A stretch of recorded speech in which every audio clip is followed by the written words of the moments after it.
Ketika kita rasakan ternyata suara udah mulai berisik, tenaga udah mulai berat, dilihat lagi secara fisik kuantitinya itu mulai berkurang. Secara quality juga mungkin olinya udah hitam banget, ya udah itu waktunya. Ini kan Mas Hardi mau beli mobil, ya kan?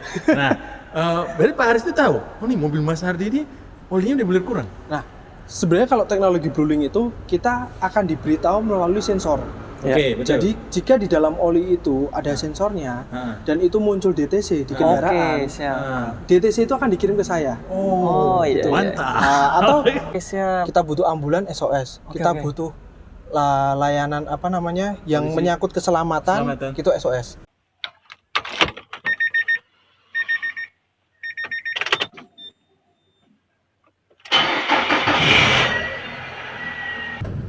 Assalamualaikum Mas Ardi. Waalaikumsalam warahmatullahi wabarakatuh Pak Taufik dan juga Sobat Hapedia. Gimana kabarnya Pak? Alhamdulillah, ini jadi Mas nih. Wih, ini saya langsung mau servis pertama Pak. Oh iya Mas Ardi, ngomong servis. Nah, ini bagaimana? Stargazer Nah, ketika saya di warranty proses ini ya, SPK, kemudian saya sempat nanya-nanya masalah mobil ini. Ini sih mobil ini kalau misalnya saya udah menjadi milik saya harus servis berapa ribu kilometer sekali.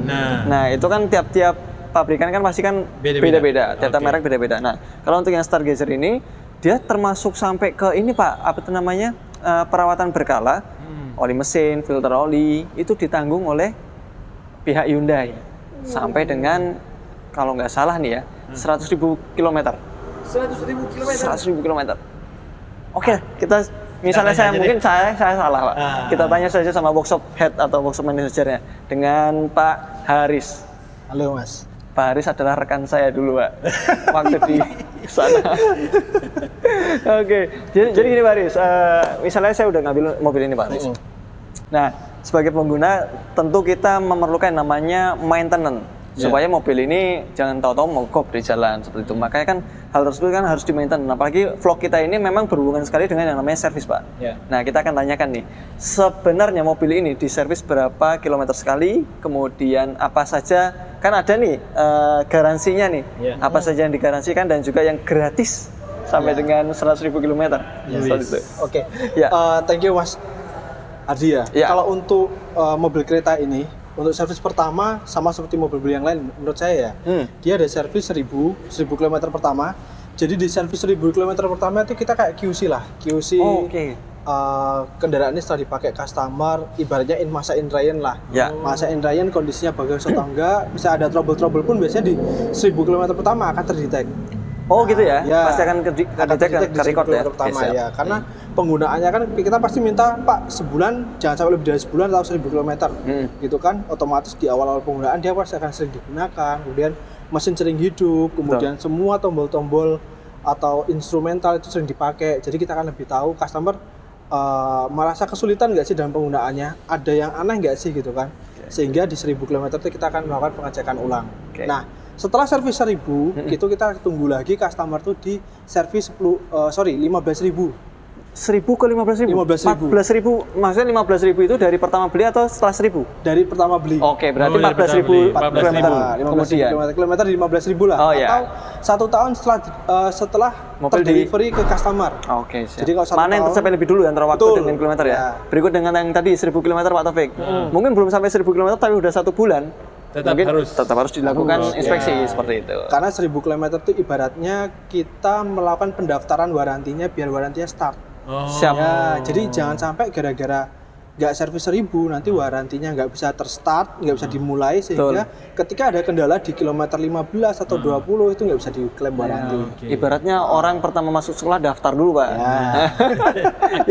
Aktivasi waranti. Betul itu Pak. Nah, benar. Nah, ini yang jarang sekali mungkin dari beberapa pemilik mobil baru ada mungkin ya, kalau kita dulu pernah di dealer Pak Taufik, itu mungkin ada sekitar minimal 10%-nya itu orang nggak balik lagi ke dealer di 1000 km pertama gitu. Akhirnya apa? Ketika dia masuk, ketika ada trouble, tahu-tahu nggak di approve warantinya dikarenakan apa? 1000 km pertamanya nggak masuk.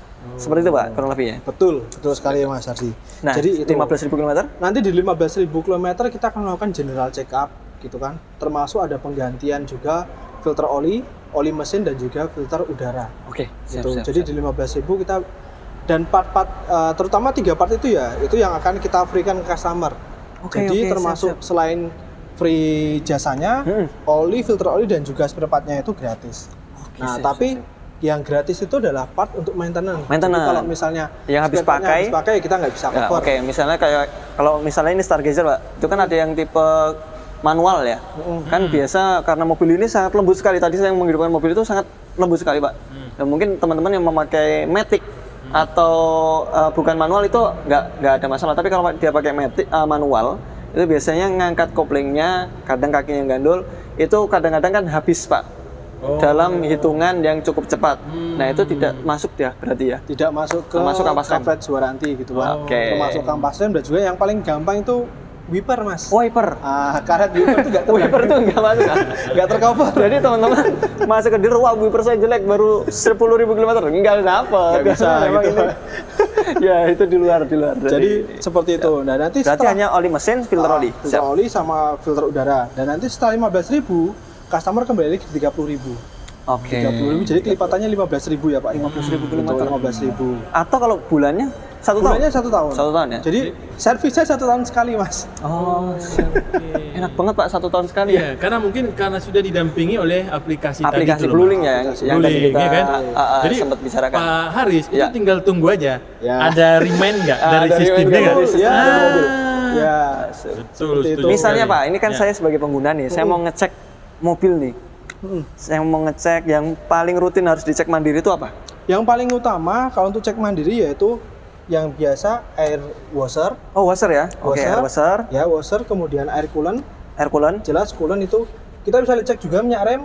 Oh, ini menggunakan dot 4 teman-teman? Dot 4, ya. Jadi kalau teman-teman nyari di luar atau misalnya ingin menambah, misalnya nggak dapat dealer resmi Hyundai, kemudian ingin menambah, ini dalam kondisi yang ini ya Pak, apa itu namanya, emergency ya, itu harus mengisi dot 4. Dot 4 ya? Jadi misalnya teman-teman nggak mau repot-repot ngisi, maka periodical maintenance-nya harus dilakukan di dealer resmi, seperti itu. Jadi apalagi Pak? Setelah washer, coolant, kemudian minyak rem, kita juga bisa cek harian menggunakan dari oli mesin. Olinya, nah. Siap. Seperti ini. Jadi nanti kita di situ ada batas minimal di sini maksimalnya ya. Jadi ada batas bentuknya minimal titik maksimalnya, bentuknya titik. Jadi jangan sampai dia ada di level bawah. Tapi jangan sampai terlalu banyak juga. Jadi di antara dua ini. Di antara 2 titik ya. Betul. Seperti itu. Siap. Untuk oli mesin. Kemudian kalau untuk perawatan, teman-teman juga bisa cek juga di buku warantinya, perawatannya. Jadi di sini nanti ketahuan spare part apa yang perlu dilakukan inspeksi, spare part apa yang perlu dilakukan penggantian, sehingga lebih memudahkan teman-teman nanti ketika melakukan perawatan berkala. Udah waktunya servis apa aja sih gitu kan? Oh ya. Kemudian sebagai guidance lah kayak gitu Mas. Nah kalau untuk yang perawatan rutin biasanya itu sih Mas. 1, 2, 3, 4. Nah biasanya kita nyebutnya cek fluidanya. Fluidanya. Jadi cek fluidanya. Tapi kalau radiator bukan yang ini dibuka, bukan ya? Jangan ya. Jangan. Ini kalau pas panas bahaya ini. Bahaya benar. Jadi cukup melihatnya dari sini saja. Karena di sini juga ada ini ya garis. Ada indikatornya ya. Ada garis maksimal, ada garis minimal. Jadi di antara 2 garis tersebut. Misalnya dia kurang, maka segera masuk ke bengkel resmi, segera dilakukan pengecekan. Seperti itu. Misalnya nih, saya mau bertanya sedikit nih Pak Haris. Kalau saya sendiri sih ya, memakai mobil itu ganti olinya rutinnya di 5.000 sampai dengan 10.000 km. Misalnya nanti kita ngecek mobil sudah hampir 1 tahun atau mungkin sekitar 8 bulanan lah kita cek olinya ternyata dia kurang. Dikatakan tadi oleh Pak Haris bosnya jangan kurang dari L. Nah apabila kita kurang sebaiknya kita mengganti di waktu itu atau kita menambahkan saja. Kalau untuk penggantian oli Mas ya, itu sebenarnya kalau untuk oli itu ada beberapa syarat ya. Jadi syarat itu nggak harus selalu ngikutin 12 bulan atau 15.000 km. Nah, kalau sebaiknya kalau mobil itu kalau kita lihat ternyata dia udah di bawah low. Berarti ada 2 kemungkinan. Dia menguap atau dia ada kebocoran. Gitu kan. Kalau emang ada kebocoran ya perlu segera kita lakukan perbaikan. Terutama kalau misalnya waktu teman-teman parkir di garasi, ketika mundur ternyata ada tetesan oli, berarti itu ada kebocoran. Tapi penyebab yang kedua itu adalah penguapannya. Nah, penguapan itu pasti sejalan dengan yang namanya penggunaan. Nah, kalau mobil sering dipakai, meskipun mobil itu kilometernya rendah, misalnya dia belum nyampe kok Mas 15.000, baru 5.000 atau 7.000. Tapi dipakainya itu mungkin buat naik gunung, macet-macetan. Oh iya. Kan kalau Jadi, macet kan kilometernya ini ya, sehingga betul. sulit untuk dicapai. Sulit Maksudnya, untuk dicapai. betul. Gitu. Tapi mesin tetap bekerja. Tetap bekerja gitu. Apalagi kalau misalnya kita naik turun gunung, apa daerah puncak lah atau apa, itu kan udah kondisi macet, kemudian nanjak, tenaganya RPM tinggi, juga RPM tinggi seperti itu kan, sehingga penguapan itu pasti lebih tinggi daripada normalnya. Nah, ketika kita rasakan ternyata suara udah mulai berisik, tenaga udah mulai berat, dilihat lagi secara fisik kuantitinya itu mulai berkurang. Secara quality juga mungkin olinya udah hitam banget, ya udah itu waktunya. Nggak perlu nunggu di 15.000 segera diganti. Nah, ketika kita penggantian belum di kilometernya, apakah itu juga di backup sebagai penggantian oli gratis? Kalau kita biasanya kalau penggunaan, tergantung penggunaan sih Mas ya. Kalau misalnya penggunaan dari customer-nya ternyata customer di 7.500 gitu kan. Nah, di 7.500 kita sarankan ganti oli tapi itu berbayar. Nanti yang di 15.000-nya kita ambil kupon. Ganti lagi. Misalnya dimajukan gitu bisa nggak? Kalau kan di buku servis kan kayaknya ada ya? Bisa, tapi kita ada syaratnya. Nggak boleh majunya terlalu banyak, ataupun mundurnya juga terlalu banyak. Nah, seperti itu teman-teman. Jadi nggak usah repot-repot. Misalnya kita, wah belum waktunya ganti oli tapi udah kurang, ya harus diganti gitu kan. Seperti itu. Sayang mobilnya Mas, betul, gitu kan. Mobil enak-enak kalau kita nggak dan rawat. seperti tadi sudah dijelaskan, kalau memang itu terjadi kebocoran, maka segera dibawa ke bengkel resmi. Kalau memang servisnya dia rutin, dari pertama 1.000 km dia udah masuk ke dealer resmi untuk melakukan periodical maintenance, tentunya itu akan di backup sebagai garansi kan? Betul, dengan syarat itu adalah internal faktor. Internal faktor. Ya, kalau bocornya ternyata nggak itu nggak masuk. Batu atau nggak serut beton, ya itu tidak termasuk ya, gitu. Oke, siap. Nah, Pak Haris, ini kan kita berbicara kembali ke teknologi Blue Link. Blue Link, ya. Betul. Kalau tadi oli itu berkurang, itu dealer itu atau bengkel itu tahu nggak sih? Kalau customernya Mas Hardi, ini kan Mas Hardi mau beli mobil, ya kan? Nah, berarti Pak Haris itu tahu, nih mobil Mas Hardi ini olinya udah mulai kurang. Nah, sebenarnya kalau teknologi Blue Link itu kita akan diberitahu melalui sensor. Oke, betul. Jadi jika di dalam oli itu ada sensornya dan itu muncul DTC di kendaraan, DTC itu akan dikirim ke saya. Iya. Mantap. Atau kalau misalnya Mas Hardi nanti ternyata servisnya nggak dimati nih, terakhir mungkin servisnya di Semarang gitu kan. Nah, maka yang akan dapat notifikasi Semarang duluan. Gitu. Semarang akan dapat notifikasi, misalnya sebelumnya Mas Hardi servis kebetulan lagi Semarang nih gitu kan, kilometer udah nyampe gitu kan, servis di Semarang, terus balik ke Jogja lagi. Nah, nanti Semarang akan dapat notif. Nah, ketika Semarang pasti akan ngontak Mas Hardi. Mas posisi di mana? Saya dapat ini kayak gini gitu kan. Di Jogja Mas gitu kan. Nah, Semarang akan mendelegasikan Jogja supaya Mas Hardi datang. Jadi saya nggak usah repot-repot ke sana ya? Nggak perlu gitu kan. Karena semua berarti dealer terdekat. Boleh dealer terdekat seperti itu. Mas Haris, sedikit lagi pertanyaan nih. Nah, pada saat tadi Mas dikirimkan ada notifikasi. Apakah itu Mas Haris itu menjelaskan ke customer itu tidak hanya sekedar kode, tapi sudah menyimpulkan sesuatu? Mungkin ini. Kalau itu olinya berkurang. Apakah sampai kompleks itu? Atau hanya warning saja? Kalau dari situ biasanya dari warning aja, Pak. Dari warning DTC ini, tapi kan dari DTC itu kita bisa lihat. Dari manual service kita lihat DTC ini problemnya di masalah, mungkin DTC ini masalahnya di TPMS. Berarti nanti bisa berkomunikasi langsung dong antara klien dan mekanik. Apa itu DTC-nya itu maksudnya apa? Itu berarti bisa langsung? Bisa. Berarti kan nanti dihubungi, Pak. Nanti kan bisa dihubungi. Nanti. Pada saat dihubungi itu berarti langsung. Bisa berkomunikasi. Bisa. Oh ini mungkin olinya Pak. Gitu ya. Betul, ada yang bocor gitu ya. Jadi bukan hanya Pak kodenya 321. Apa kode 321? Nggak akan tahu gitu kan. Oke, ini sangat Pak, menggelitik buat saya. Masalah Blue Link ini. Di dalam tadi kan kita kan ada tombol ya. Betul. Kita mungkin bisa ke dalam, Pak. Maksudnya apa sih tombol kayak gitu? Oke. Tadi mungkin di sebelah kanan ini. Pak, Topik dari belakang.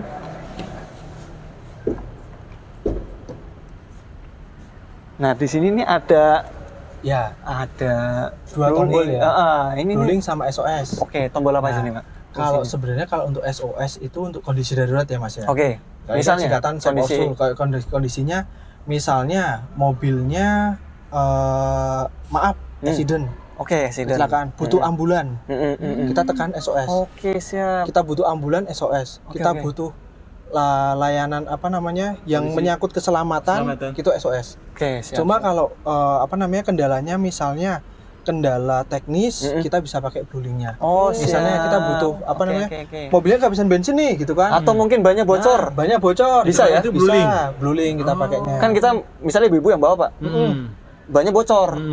Nah, terus kan nggak bisa ganti sendiri kan? Berarti kita bisa BlueLink aja ya? BlueLink, betul. Berarti di depan sini orang dewasa, Pak. Ya, anak-anak nggak bisa. Nggak boleh.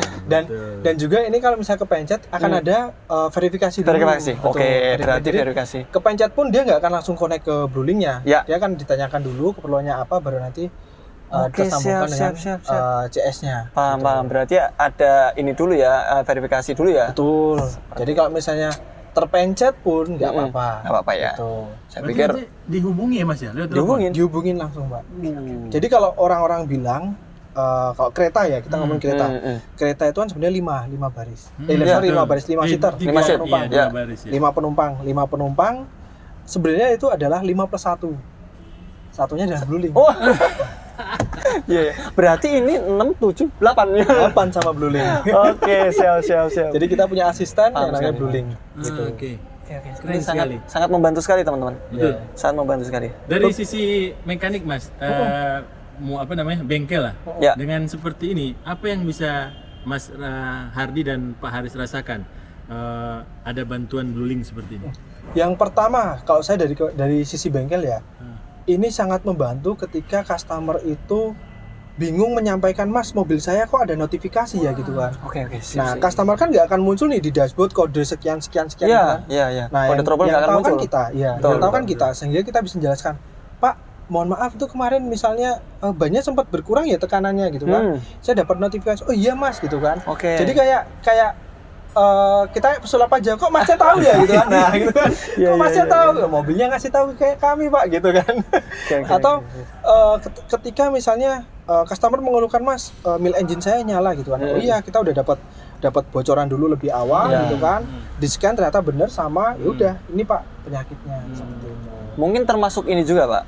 Ketika kita ini misalnya saya ya sebagai Pak Haris, saya dapat informasi bahwasanya ini sensor A yang rusak. Maka sebelum customer kita datangkan ke dealer mungkin ya, dari pihak profesional bengkel resmi akan menyiapkan spare part-nya dulu, Pak. Betul. Spare part-nya udah siap, mobil masuk sehingga langsung replace. Ready ya? Iya, langsung. Oke, keren. Seperti itu. Makin mempermudah dan memberikan pelayanan terbaik ya. Iya, betul sekali. Kalau BlueLink itu kita emang benar-benar apa sih yang dibutuhin, bensin habis, kita bisa datengin. Misalkan pun ternyata nanti ada accident, kita bisa datengin. Misalnya customer butuh ibaratnya amit-amit lah kecelakaan lah atau kasus kemalingan lah atau apa gitu kan. Kita bisa menggunakan tombol SOS itu. Gitu. Dan juga di aplikasinya juga kompleks, Pak. Kita bisa monitoring kendaraan kita, baik itu jadwal servisnya, baik itu sekarang posisi bensinnya ada di berapa sih. Oh iya. Kemudian kemudian suhu di dalam mobil berapa gitu kan, kita bisa cek juga. Dan yang paling fungsional itu biasanya kalau bagi orang-orang yang mobilnya itu jarang dipakai.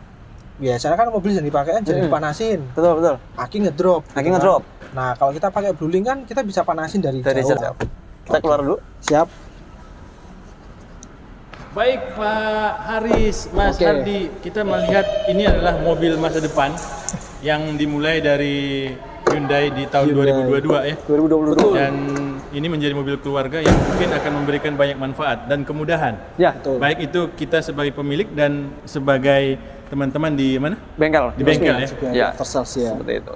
Oke Pak Taufik, sangat baik sekali dengan harga yang 300 jutaan ya, untuk tipe Prime ini. Itu paling tinggi ya? Ini paling tinggi. Ya? Itu aja 300 juta udah banyak banget fiturnya. Betul. Dan mobil ini adalah mobil yang kami rasa udah ada di Indonesia sejak beberapa tahun yang lalu ya. Mungkin udah Hyundai. Puluhan tahun ya mungkin di Indonesia, sehingga saat ini udah benar-benar Hyundai ini udah ada pabriknya di Indonesia, kemudian bengkel resmi dan juga showroomnya udah ada di mana-mana. Jadi nggak perlu ragu untuk ngambil unit ini, termasuk juga after sale-nya sudah terjamin. Mungkin dari beberapa yang kita baca itu kalau mobil udah 3 tahun kita mau tukar tambah di Hyundai bisa Pak?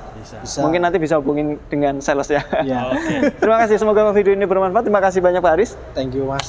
Sampai jumpa kembali. Assalamualaikum warahmatullahi wabarakatuh. Waalaikumsalam warahmatullahi wabarakatuh.